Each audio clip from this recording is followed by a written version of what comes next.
Hello everybody, my name's Alison Jackson. My friends call me Ali though, so I'd love you to do the same.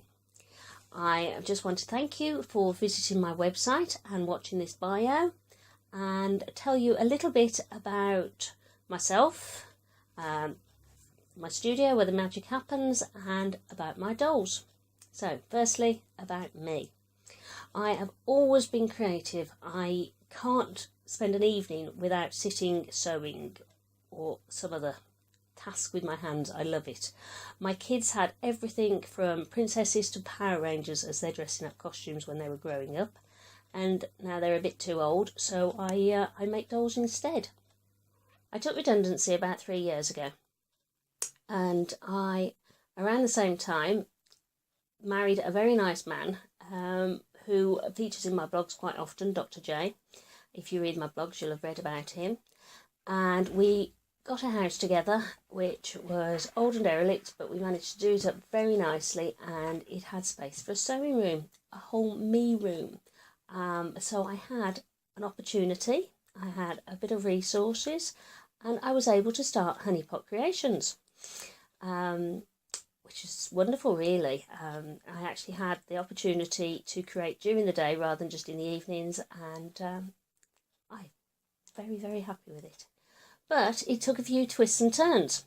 I started with men's vintage shirts, some ties, millinery, made lots of hats. I've had a hat go to the Queen's garden party, which was very exciting. Hats, bags, women's ball gowns, all sorts of things. But then I settled on dolls. I've always loved dolls. Rag dolls have always been a very firm favourite of it.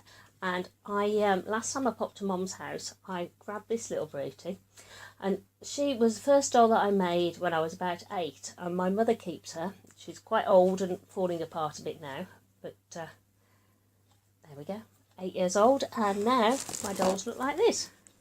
So there's quite a difference, but a love of dolls has progressed into these Knees art dolls. When I found out that there was a market out there, that not just me were in love with dolls, there were loads of people out there who love dolls too, which is really good. My space, this room, is usually a complete mess, but I like it that way. I'm quite at home in a mess, and I know where everything is, believe it or not, I do. Because I work on several projects at once, there are always piles of ongoing dolls. Here are some of the projects that I'm working on at the moment. I have a doll that's going to be embroidered because I love the effect of embroidery on dolls. I have Sally from Nightmare Before Christmas. You might recognise bits of Sally knocking around the place. This guy's going to be a bird. His head is here. So I work in a chaotic form.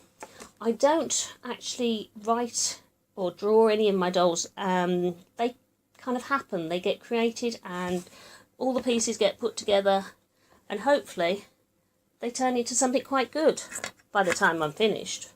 But all of the little bits are just ideas in my head to start with. I'm just going to pan round now so you can see some of the dolls. This is a doll that I won the Great British Doll and Teddy Bear Award for. And I have some creepy dolls, some happy dolls. Here's Jack, you probably recognise him. And some naked dolls up in the corner, but pay no attention to them. There's a link for my shop, my Etsy shop, at the top of the website. If you look upwards, you'll be able to find that. And there's also links up there for Facebook, Instagram, Pinterest, and all the other usual sorts of things. If you want to follow me, see photos of work in progress, mini videos, all sorts of other things, and keep in touch for any offers and giveaways. Be great if you started following me. I'd love to have any comments or feedback. I'd love you to get in touch. I make custom dolls. If there's anything you had in mind that you haven't seen around the place, you can just let me know what you'd like. And that's it really. Thank you so much for following me, for looking at the video, taking time out of your busy day. Keep in touch. Be lovely to see you. Me and the dolls say goodbye. Bye.